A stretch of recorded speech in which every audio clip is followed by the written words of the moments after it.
segunda-feira já falámos de saúde animal com a enfermeira veterinária Ana Seco, na rubrica O Melhor Cão do Mundo. É o nosso e nenhum de nós está errado. Às segundas-feiras também tempo para o Liberdade de Expressão, com os nossos politicamente incorretos André Ferreira e Francisco Gomes. Os rapazes já estão connosco, bem-vindos, bom dia, bom trabalho. Bom dia, Maria João, bom dia, André Ferreira, bom dia a todos os ouvintes da Rádio Terra Nova, e cá estamos para mais um Liberdade de Expressão nesta segunda-feira, pós-noite eleitoral, mas já lá vamos à discussão um bocadinho daquilo que foram os resultados desta primeira volta das eleições em Portugal. Dar nota aqui só de uma nota, enfim, de pesar, uma nota mais triste neste início. Para a Espanha, já são, em relação aos últimos dados, que queriam 39 o número de pessoas que infelizmente faleceram num acidente rodoviário em Espanha. Neste momento estão um total de 75 pessoas hospitalizadas, 15 das quais em estado grave. O acidente que aconteceu no dia de ontem em Ademós, na zona de Córdoba, no sul de Espanha, acabou por ter este número de feridos muito grande, como disse, 73 pessoas internadas e 24 em estado grave. Infelizmente, também a anunciar e a juntar a isto as 39 pessoas que perderam a vida, e neste momento, como é lógico, é um momento de ajudar enfim, os feridos se conseguirem recuperar. Esperemos que os feridos se recuperem, a prestar as homenagens, o apoio, acima de tudo, num ponto de vista mais racional, o apoio necessário a todas as famílias de todas as vítimas, e como é lógico, iniciar-se as investigações da causa do acidente, e que as investigações sejam sérias e que se perceba de uma vez por todas o que é que aconteceu, para podermos perceber e entender quais é que são as verdadeiras razões deste acidente, que não é normal acontecer, como é lógico, e que esperemos que tenha as suas investigações e conclusões, mas cá está os sentimentos aqui, espalhemos assim a todas as famílias, à nação espanhola, mas acima de tudo à família das vítimas deste trágico acidente.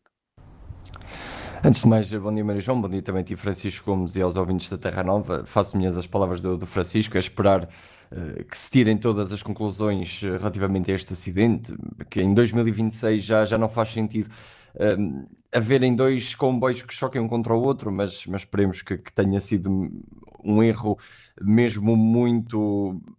Que não se tenha apercebido, obviamente, do que isto aconteceu, mas esperar que todos os feridos, neste caso, consigam ser tratados, e no final das contas deixar as notas de pesar a todos os familiares e amigos das infelizes vítimas mortais que acabaram por perder a vida neste trágico acidente, mas esperar que muito rapidamente se tirem então todas as coisas, toda a veracidade deste acidente, para se perceber o que é que causou realmente isto. Mas no final das contas, nota de pesar para todos os familiares das infelizes vítimas trágicas. Vamos falar também do hospital em Penafiel, do Hospital Padre Américo, que 13 anos depois foi condenado ao pagamento de 105 mil euros pela morte de uma jovem com um tumor cerebral. De acordo com o Jornal de Notícias, a notícia foi avançada exclusivo pelo próprio jornal. O Tribunal Administrativo e Fiscal deu como provado que os médicos do hospital em questão tiveram responsabilidades na morte da jovem Sara Moreira. A jovem tinha um tumor no cérebro, mas em nenhuma das 10 vezes que foi vista nas urgências durante 3 anos foi diagnosticada com a doença. O diagnóstico dos médicos dava sempre para crises de ansiedade. Sara Moreira, de 19 anos, acabou por morrer em casa 2 dias depois da sua última passagem pelo hospital. No entanto, a Unidade de Saúde diz que vai recorrer da decisão, e este é um caso em que espelha muito aquilo que nós temos de ver realmente o que acontece no nosso Sistema Nacional de Saúde e nos hospitais e centros de saúde também em Portugal. É tentarmos estar atentos relativamente a estes tipos de casos, porque 10 vezes ir a um hospital e ser acusado, ou neste caso ser declarado crises de ansiedade, acaba por ser estranho que depois, no final das contas, acabou por infelizmente esta jovem ter um tumor na cabeça e portanto acaba por ser estranho em nenhuma das 10 vezes ter sido dado conta realmente do verdadeiro motivo para os problemas de saúde de Sara Moreira. Temos de conseguir perceber realmente o que é que se passou no hospital de Penafiel nestas 10 vezes. Quem diz nestas 10 vezes desta jovem, dizem muitas outras também que muitos utentes passam por os hospitais e centros de saúde e não lhes é realmente diagnosticado a real causa da sua doença, mas acaba por ser bastante estranho e eu espero obviamente que todas as investigações também sejam feitas para que pelo menos a família desta jovem acabe por ter a compensação. Nunca obviamente vai apagar a dor que nestes casos estão a sentir. No entanto, acho que acaba por ser um bocadinho mais justo para os familiares, tendo em conta que a jovem tentou saber realmente qual era o problema de saúde real que tinha nestas 10 vezes que foi ao hospital, e acaba por ser estranho o número grande de vezes que ela visitava as urgências. No entanto, não lhe foi diagnosticada a doença real. Vamos esperar para ver que sejam feitas todas as investigações, obviamente, e vamos ver se o hospital consegue ter o seu recurso aceito ou não. Eu espero que não, porque acho que o hospital, neste caso, merece ser castigado.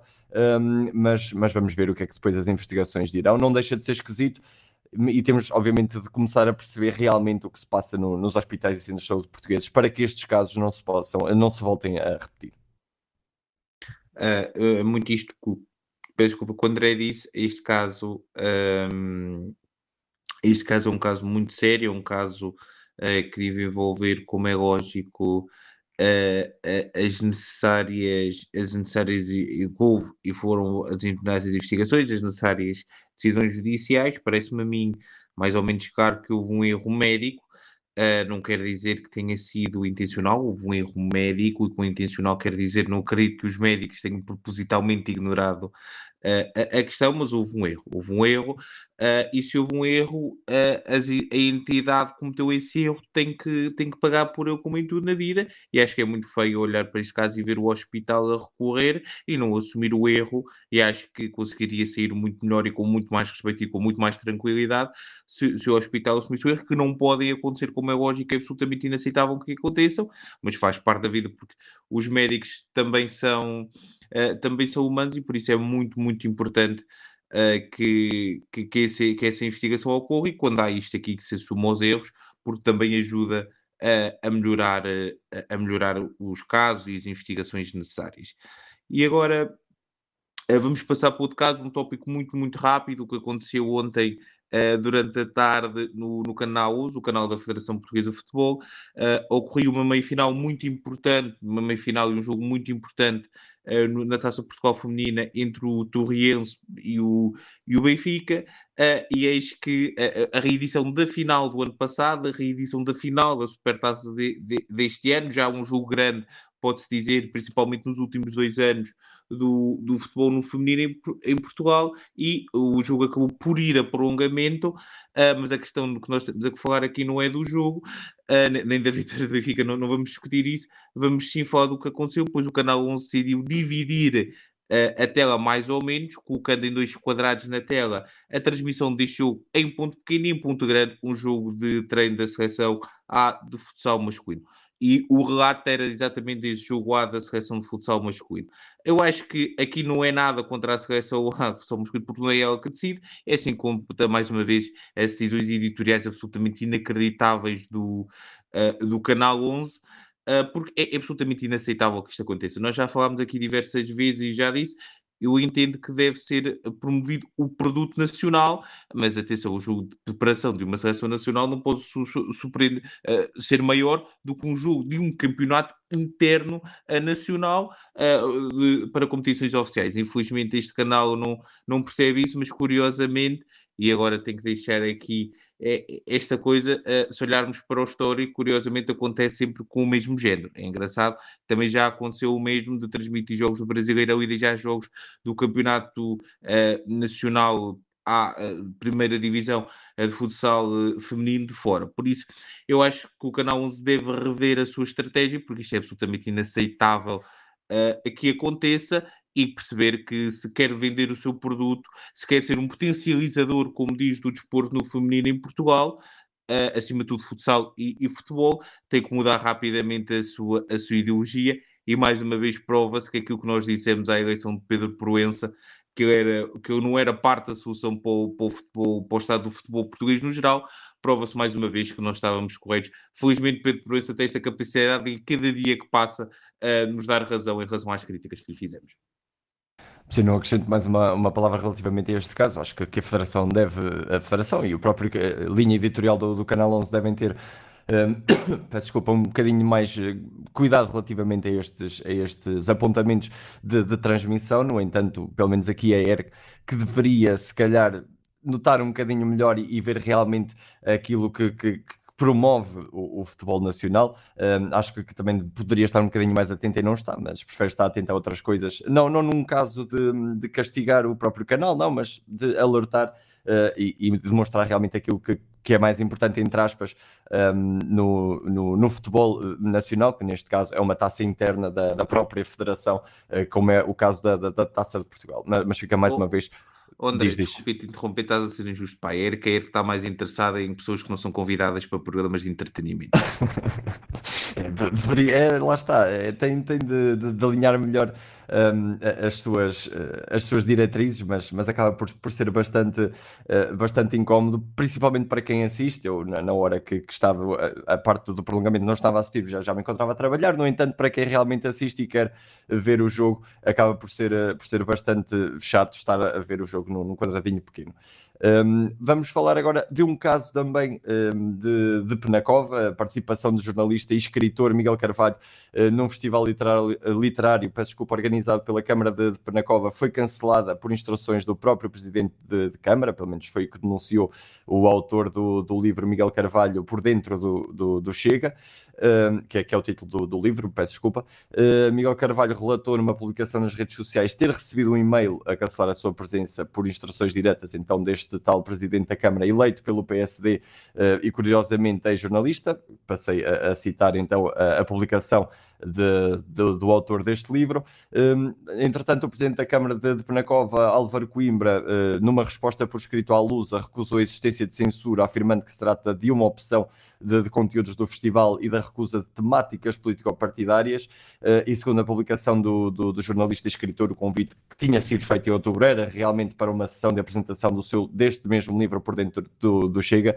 Portanto, acaba por ser um bocadinho esquisito este cancelamento da apresentação deste livro neste festival literário, principalmente pelo próprio presidente da Câmara. Por muito que Álvaro Coimbra se tenha vindo tentar desculpar relativamente a isto, que não é caso de censura ou não, tem um cheirinho, se é ligeiro ou não, isso depende obviamente da perspectiva de cada ouvinte. No entanto, acaba por ter um cheirinho mínimo, pelo menos, ali a censura, e acaba por ser estranho, principalmente no estado político em que nós estamos atualmente, acaba por ser estranho este tipo de cancelamento de eventos existir, principalmente tendo em conta que o próprio autor iria apresentar um livro que está envolvido com o Chega. Não estou a dizer que Álvaro Coimbra está envolvido com o Chega na sua Câmara, ou que o partido do PSD está envolvido com o Chega, não estou a dizer isso. No entanto, acaba por ser muito estranho, e acho que sim, aqui deveria existir uma investigação também para se tentar perceber o porquê do cancelamento, porque a única justificação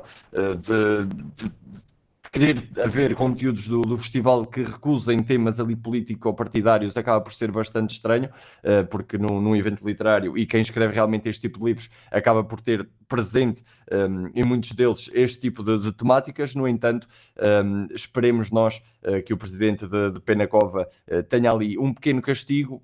Acredito eu que numa democracia serve assim, se há tempo para cancelar, também há tempo para ser castigado, e acho que o autor deveria ter ido em frente na sessão de apresentação deste livro, realmente para se perceber também, e para termos também um bocadinho de mais liberdade literária, como que hoje em dia está a fazer falta, e temas principalmente por escrito fazem falta. Portanto, Álvaro Coimbra aqui esteve mal, e vamos ver agora se realmente vai haver alguma investigação, algum castigo para o Presidente da Câmara, porque é obviamente que este tipo de situações, se cheira a censura, é porque o é. É um bocadinho estranho, é um caso que, no mínimo, o Sr. Presidente da Câmara Municipal se pôs a jeito, sem necessidade absolutamente nenhuma, no meu entender. E agora, muito rapidamente, dar os parabéns ao Senegal, que ganhou a CAN num jogo absolutamente extraordinário. Dos 90 minutos para a frente foi, como se costuma dizer, cinema absoluto, inacreditável, de um gol mal, enfim, entre aspas, anulado, a um penalti, na minha opinião, muito duvidoso, marcado a favor de Marrocos. O Senegal acabou por, no prolongamento, vencer o jogo. É absolutamente histórico aquilo que o Senegal fez. Parabéns ao Senegal pela conquista da CAN.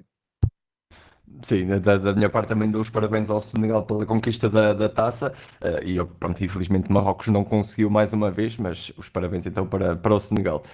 E vamos agora falar muito rapidamente das eleições do dia de ontem. Os resultados foram saindo ao longo da noite e no final das contas, António José Seguro venceu as eleições com cerca de 31% dos votos. André Ventura ficou em segundo lugar com cerca também de 23%, ditando que estes dois candidatos vão a uma segunda volta nas eleições presidenciais que estão marcadas para o próximo dia 8 de fevereiro. É a segunda vez, passados 40 anos, que temos então esta segunda volta a eleições presidenciais, e obviamente que esperemos nós que os portugueses no dia 8 de fevereiro vão às urnas para fazer o exercício do voto para escolher então o próximo Presidente da República. Relativamente a estas eleições, foram eleições que já estavam logo ditas desde o início, que iriam ser muito confusas. Os votos iriam pender para muita gente. Tivemos Luís Marcos Mendes no início das eleições e também Gouveia e Melo, que estavam à frente. Depois, passado uma semana, já tinham descido nas sondagens. André Ventura esteve quase sempre também em cima nas sondagens. José Seguro também começou em baixo, acabou por ficar um bocadinho mais à frente. Coutinho de Figueiredo, penso que nesta última semana foi que estragou mais as eleições a Coutinho de Figueiredo, relativamente a estas eleições presidenciais. No entanto, acaba por ser bastante triste, no meu entender, que André Ventura tenha conseguido ficar em segundo lugar, porque obviamente se fosse um outro candidato qualquer, teria sido uma segunda volta, ou neste caso iria ser uma segunda volta muito mais equilibrada e com candidatos mais decentes, mas esperemos nós, obviamente, que no dia 8 de fevereiro os portugueses votem em consciência. Obviamente depois lá mais para a frente nós estaremos cá para falar relativamente a essas próximas eleições. Vai começar novamente a campanha a partir do dia de hoje entre estes dois candidatos. Vão ser umas eleições, penso eu, que também novamente renhidas. No entanto, no dia de ontem, e através dos discursos também que foram sendo feitos, vemos uma clara derrota, não só de Luís Marcos Mendes, mas também de Coutinho de Figueiredo, que penso que foram os maiores derrotados destas eleições. Catarina Martins ainda tentou aparecer, penso que também sempre sem muito peso, mas acho que os maiores derrotados acabam por ser mesmo estes dois candidatos, Marcos Mendes e Coutinho de Figueiredo, também pelas polémicas que foram havendo ao longo da campanha. Vamos agora ver entre António José Seguro e André Ventura quem será o próximo Presidente da República. Como eu disse inicialmente, dia 8 de fevereiro está marcada então a segunda volta para os portugueses escolherem, e esperemos nós, e repito mais uma vez, que os portugueses escolham em consciência e em condições, para que possamos ter pelo menos 5 anos de Portugal em condições. Muito rapidamente é isto que o André disse em relação a esta. Acho que foi o rescaldo perfeito. Foi uma campanha um bocadinho estranha, uma campanha com muita gente, impossível de estar atento a todos, mas acima de tudo vamos ter uma segunda volta, o que não surpreende absolutamente ninguém. Em relação a Marcos Mendes, claramente o derrotado da noite, acho que foi péssima a campanha de Luís Marcos Mendes. A Coutinho Figueiredo parecia que poderia ter boa, mas as últimas semanas foram muito terríveis para o homem. Acontece, não estou aqui a dizer, mas enfim, tendo em conta aquilo que foi denunciado a ser verdade, e ainda iremos falar sobre isso. A pena não tenho, mas a verdade é que vai ser decidido dia 8 de fevereiro entre André Ventura e António José Seguro. Vamos ver o que é que os portugueses vão decidir. A nossa decisão de voto, nós não vamos dizer qual é que é, mas é claro, tendo em conta aquilo que é. Não vamos dizer qual é que é por uma simples razão. Da última vez que nós aqui apoiámos publicamente o candidato à presidência para qualquer instituição que fosse, aquilo correu muito mal para o candidato, por isso decidimos não arriscar e por isso não vamos fazer. E fica aqui a nota e esperemos que os portugueses dia 8 de fevereiro vão às urnas e decidam o melhor para o país. E é tudo por esta semana. Para a semana cá estaremos para fazer mais amigos por Portugal e pelo mundo. Até para a semana. Até para a semana.